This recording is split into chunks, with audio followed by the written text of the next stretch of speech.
Hola, ¿qué tal amigos? Francisco Vargas nuevamente.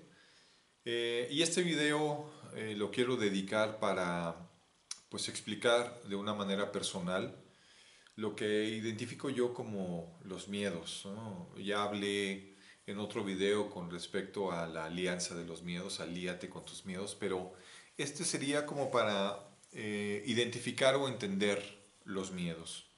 Yo los englobo en tres partes diferentes, que vendría siendo, uno es el temor, el otro vendría siendo el miedo propio y el tercero vendría siendo el terror.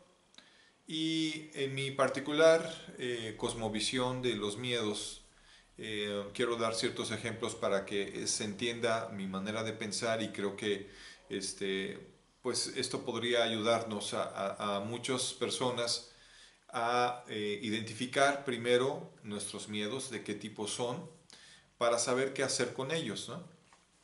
Entonces, un temor yo lo veo como una angustia que tengo por un pensamiento de una idea que puede pasar o no pasar. Por ejemplo, eh, voy a tener un examen y temo no pasarlo y tengo la sensación de que no lo paso. Entonces eso sería un temor porque es algo que a futuro no pasa, pero tú te estás imaginando que podría pasar, ¿no? No pone en peligro tu vida ni nada, pero pues obviamente te genera una angustia. Los miedos, eh, yo los veo más en la cuestión innata o personal. Es decir, cuando nosotros nacemos, eh, se nos imprime cierta característica en el mundo, ¿no? Entonces, por ejemplo, de una manera innata hay personas que traen un miedo o una aberración a cierto tipo de animales, las arañas o hormigas o las avispas o las abejas, ¿no? Otro podría tener más miedo a la oscuridad o a quedarse solo. Miedos adquiridos de una manera innata, de una manera de nacimiento y de una manera aprendida. Entonces, he escuchado casos de algunas personas que, por ejemplo, no le tenían miedo a algo hasta que les sucedió algo o a alguien de ellos cercanos y se vieron en peligro o sintieron algo feo y a partir de ese momento adquirieron el miedo a eso, ¿no? Y en lo particular, yo me acuerdo de que iba con una persona y estábamos pasando al lado de una fuente muy grande, era casi como un lago, pero era una fuente, era algo artificial.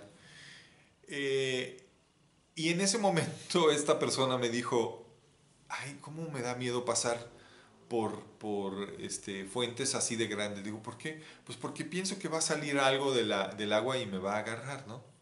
Y a raíz de eso, a raíz de que esta persona me dijo a mí eso, como que se me insertó en mi mente y entonces empecé a tener yo el mismo miedo o la misma sensación de angustia o de miedo, ¿no?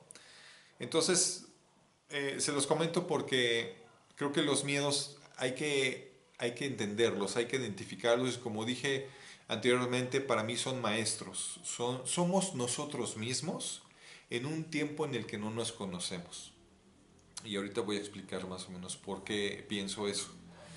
Sería entonces, volviendo al miedo, es algo con el que naciste o con lo que lo aprendiste, ¿no? Por ejemplo, el miedo a la oscuridad o el miedo a un ruido muy fuerte.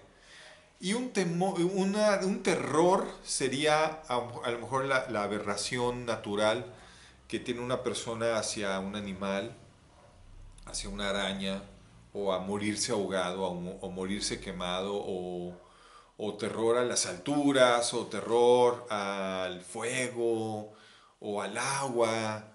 En fin, hay diferentes aspectos en ese tema, ¿no? Entonces, bueno, yo creo que cuando entendemos nuestro temor, de dónde viene y si lo adquirimos, para nosotros es mucho más fácil aliarnos con este miedo. Por ahí dicen que si por ejemplo tú tienes miedo al agua es porque en tu vida pasada moriste ahogado. No dudaría de que pueda ser cierto. Sin embargo, bueno, tu situación es presente en este momento y tienes ese miedo o ese temor o ese terror.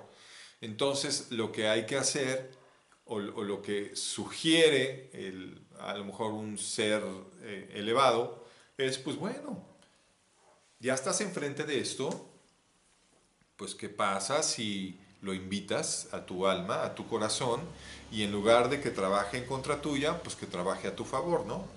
Entonces, para entender los miedos, pues hay que entendernos nosotros y hay que entender nuestra familia y todo nuestro entorno, ¿no? ¿Cómo llegó ese miedo a nosotros? ¿Qué representa ese miedo para nosotros? Ese temor que representa para nosotros, ese terror que representa. Y una vez que entendemos lo que representa, entonces nos visualizamos. Visualizamos que sobrepasamos esa sensación de miedo, en donde en un momento dado, cuando tú logras algo que te daba miedo, te conoces más que cuando no lo habías hecho. Por eso digo yo que los miedos son una especie de nosotros mismos en un futuro que no nos conocemos, no sabemos cómo vamos a reaccionar, no sabemos cómo vamos a manejar la situación en el momento en el que esté pasando, ¿no? Entonces, obviamente esto puede ir cambiando dependiendo de lo enfocados que tengamos o estemos hacia nuestros miedos, temores o terrores. Pues esta videocharla propiamente es para eso, para que saque yo el tema de entender los miedos, de dónde vienen, por qué están en nuestras vidas y qué es lo más recomendable hacer con ellos. Yo siempre he sido ferviente, creyente de que el miedo es un maestro y lo mejor es aliarse con ese maestro porque mientras más aliados en miedo tengas, más completo eres, más plenitud hay en tu vida porque no importa el problema que tengas enfrente, siempre vas a tener de dónde hurgar en tu pasado o en tu memoria para poder solucionar lo que tengas enfrente. Pues bien, espero haber contribuido un poquito a que piensen cada uno de ustedes en qué nivel están en este aspecto. Los invito pues, a que hagan una reflexión y que me compartan aquí en la caja de comentarios algo que quieran comentar. Suscríbanse al canal, por favor. Y pues bueno, estamos pendientes para los siguientes videos. Les agradezco mucho. Que estén muy bien.